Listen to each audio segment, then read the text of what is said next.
Gold did not build the first global economy, silver did. Not because it was the most beautiful metal, nor the rarest, but because it could be measured, enforced, and controlled. Once rulers understood that, silver stopped being a commodity. It became power.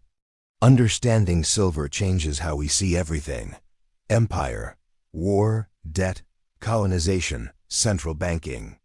Even today's dollar dominance. The first global monetary system did not emerge from peaceful trade.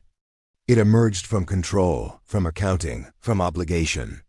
If we follow silver's path carefully, we uncover something unsettling. Globalization did not begin with modern banks.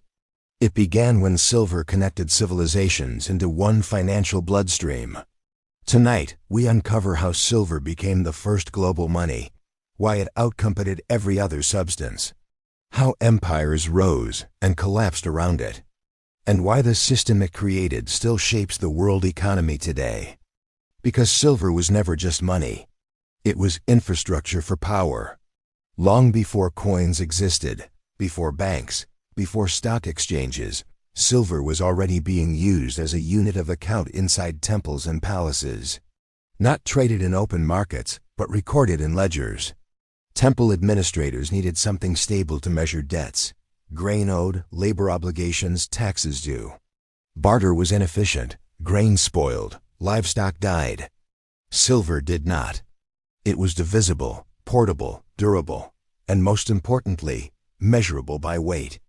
And this is the first truth most people miss.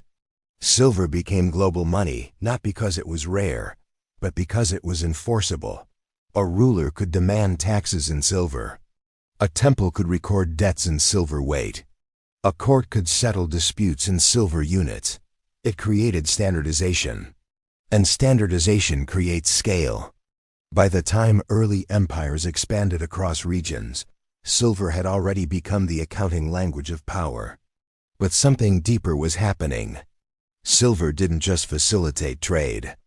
It unified distant societies into a shared financial logic. When traders moved across regions, they no longer had to negotiate value each time. Silver weight meant something, everywhere.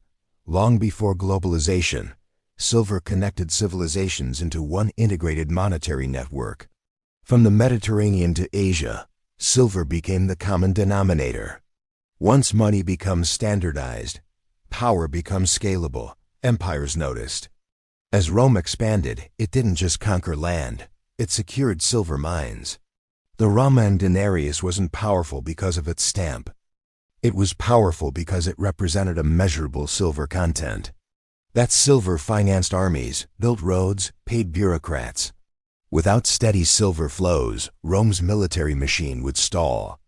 When silver supplies tightened, Rome debased its coinage, mixing base metals to stretch supply. The consequence? Inflation, loss of trust, economic instability. The pattern was clear. Silver abundance meant expansion. Silver scarcity meant crisis. Now cross continents. In China, silver became the backbone of taxation. By the Ming period, taxes had to be paid in silver. Farmers who produced rice suddenly needed access to silver. This created demand for foreign silver. And here is where the story turns global.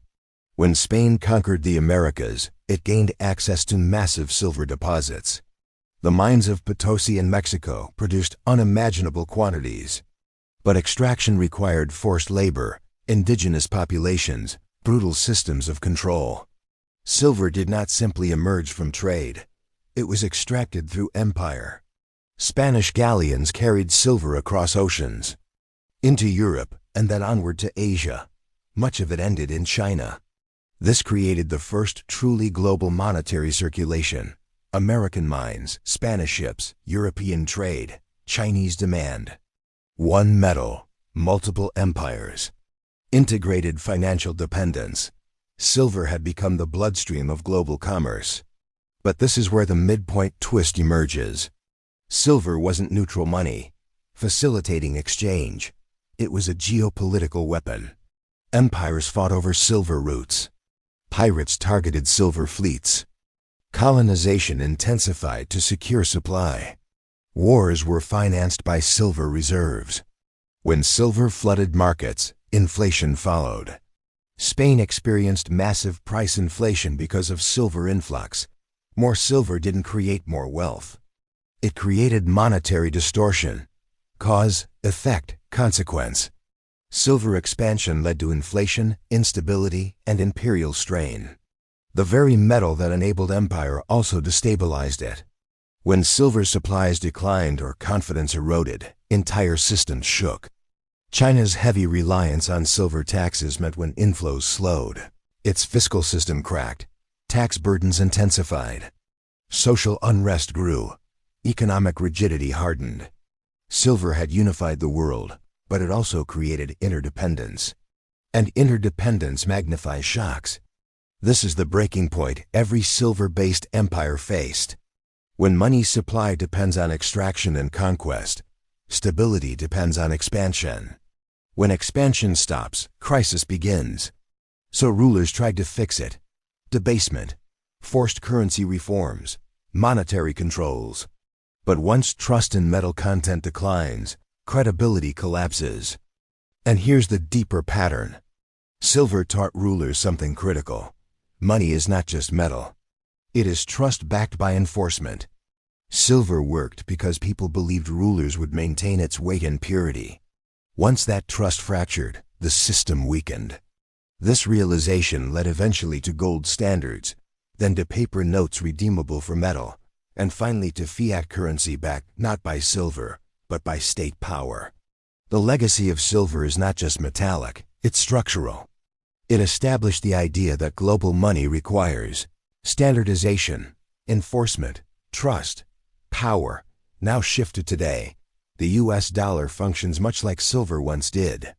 It is the global settlement currency. Energy trades, sovereign reserves, debt markets, all revolve around it. Not because paper is rare, but because enforcement exists. Military reach, financial sanctions, regulatory power. Silver required armies and fleets to secure mines and routes. The dollar requires financial infrastructure and geopolitical influence. Different tools. Same logic. Reserve currency dominance always rests on enforceable trust. And when silver systems collapsed, empires followed. So what happens when reserve currencies face strain? We see familiar patterns. Currency debasement becomes inflation. Resource competition intensifies. Financial networks fragment. Parallel systems emerge. Even black markets reflect this dynamic.